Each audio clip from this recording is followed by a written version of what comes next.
yang lainnya ada sebuah riwayat bahwa ketika sahabat Mu'adz bin Jabal mau diutus oleh Nabi kita Muhammad SAW ke negeri Yaman dari Madinah. Nah, Mu'adz bin Jabal ini selain di Yaman jadi gubernur, juga sekaligus oleh Rasulullah ditugaskan menjadi hakim pemutus hukum. Dan dari kalangan para sahabat Nabi itu yang saya baca yang paling mengerti istilah bahasa Arabnya itu a'lamuhum bil halal wal haram Mu'adz bin Jabal. Jadi yang paling tahu tentang yang halal dan haram ini adalah Mu'adz bin Jabal. Nah, ketika beliau Nabi Muhammad SAW mau mengirim atau mengutus Mu'adz bin Jabal, sahabat Mu'adz bin Jabal ke Yaman, rupanya ada dialog yang sangat menarik di waktu di Madinah. Dialognya itu yang saya hafal begini. Rasulullah bertanya kepada sahabatnya Mu'adz bin Jabal ini. Dialognya itu kaifa taqdi idza aradalaka qadaun.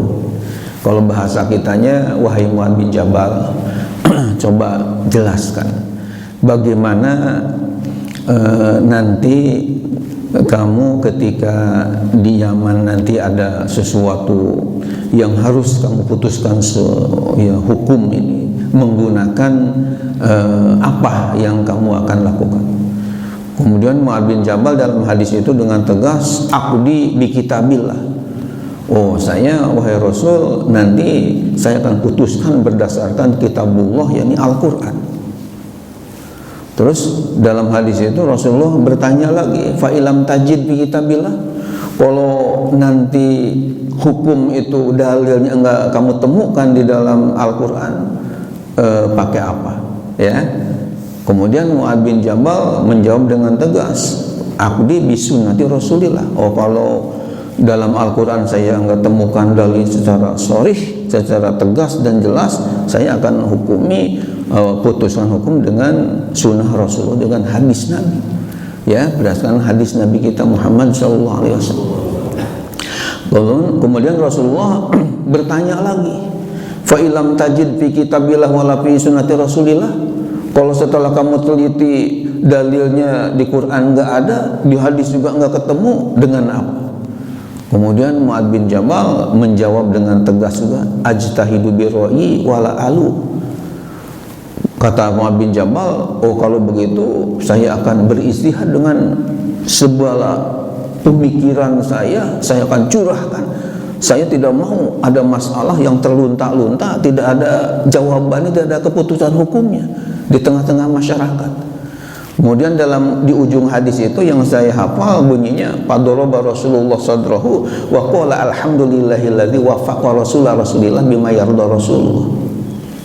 Lalu Rasulullah menepuk-nepuk dadanya sambil bersabda, segala puji bagi Allah yang telah memberi taufik kepada orang yang diutus oleh Rasulnya sesuai dengan yang diridhoi oleh Rasulnya. yakni beliau sangat setuju dengan pandangan atau jawaban dari sahabat Mu'adz bin Jabal tadi. Artinya apa? Artinya kita lihat dari hadis riwayat ini bahwa hukum dasar menetapkan suatu hukum ketika jadi hakim tadi, yang pertama, yang paling utama adalah berdasarkan Al-Quran. Tapi enggak semua dalil itu kita temukan dari Al-Quran.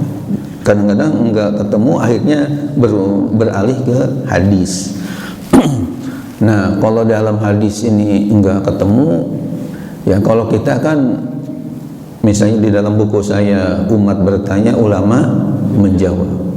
Dan yang sekarang sudah disiapkan 100 masalah lagi, Ahsanul Bayan, urian yang terbaik, itu sudah siap 100 masalah, tinggal terbit. Kita biasanya setelah, kalau nggak ketemu di Quran, nggak ketemu di hadis, biasanya ke fatwa ya para ulama.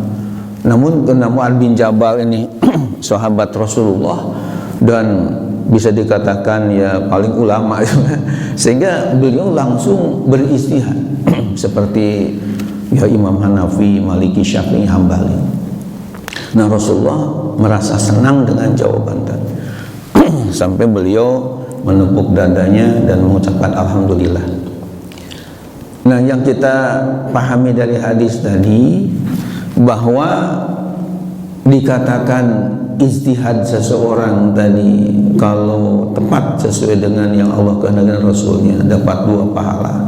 Ya tentunya ketika dia sesuai dengan keadaan hadis dan keilmuannya memang sudah makomnya lah, pas. Nah, kemudian kalau ijtihad tadi keliru dapat pahala 1, ya ini tentunya dimaksudkan kepada orang yang mujtahid kayak Mu'adz bin Jabal tadi. Setelah diteliti Qur'annya, oh kok nggak ketemu nih ya untuk dalilnya. Kemudian diteliti hadis-hadis Nabi. Bahkan kalau sekarang ada istilah di Sahih Bukhari, di Sahih Muslim, Sunan Abu Dawud, Sunan Tirmidzi, Sunan Nasai, Sunan Ibnu Majah, yang istilahnya kutubus sittah, sikbuknya 6 kitab buku atau 6 hadis Nabi tadi, Sahih Bukhari, Sahih Muslim, Sunan Abu Dawud, Sunan Tirmidzi, Sunan Nasai, Sunan Ibnu Majah. Dan alhamdulillah saya ke-6-6-nya punya, bahkan dengan syarah-syarahnya atau penjelasan-penjelasan seperti Sahih Bukhari dengan Fathul Barinya, Sahih Muslim dengan Syarhun Nawawinya, kemudian Sunan Abu Dawud dengan Aunul Ma'budnya, Sunan Tirmidzi dengan Tuhfatul Ahwazinya, kemudian Sunan Nasai dengan Al-Mujtabanya, kemudian Sunan Ibnu Majah dengan Misbahuz Zujajahnya, ya nama kitabnya. Itu sebagai penjelaslah kepada matan-matan hadis tadi. Nah, jadi kalau setelah hadis-hadis kita teliti, ya bahkan di misalnya kutubus sittah nggak ketemu, ya pernah ada kitab-kitab yang lainnya yang banyak sekali jumlahnya nggak ketemu juga. Nah, kemudian ijtihad. Jadi ijtihad di sini tentunya setelah meneliti ayat-ayat Quran karena dia juga hafiz misalnya, ya. Kemudian meneliti hadis, cuma enggak ketemu dasar dalilnya tadi. Kemudian dia karena seorang hakim yang hebat beristihadlah sesuai dengan apa yang dia sudah keilmuan miliki tadi. Kemudian keliru, artinya tidak sesuai dengan kehendak Allah dan Rasul. Tapi dia ya usaha untuk mencari kebenaran tadi.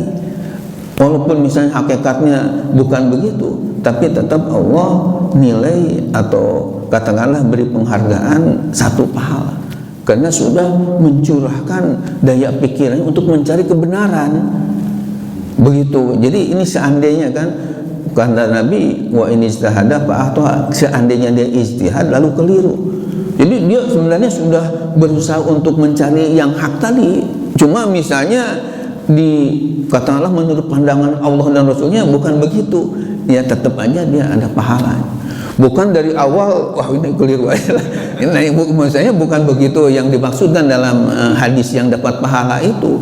Sebenarnya dia dari awal itu memang sudah berikhtiar dengan semua tenaga, ya, untuk mencari kebenaran tadi. Cuma karena di Quran, di hadisnya enggak jelas, belum ketemu dalil yang tegas, akhirnya ijtihad sendiri. Nah, ternyata ijtihadnya itu kok enggak pas misalnya dengan yang Allah kehendak. Nah, oleh Allah tetap karena dia sudah ada usaha untuk mencari kebenaran, walaupun tidak pas dengan sesuai dengan Allah yang kehendaki tadi, tetap dia diberi 1 pahala. Begitu. Jadi bisa dibedakan antara yang dari awal memang niatnya sudah tidak baik, ya saya akan keliru aja lah biar nanti dapat 1 pahala juga. Itu dengan yang tadi yang memang cari kebenaran dari awal tuh berbeda.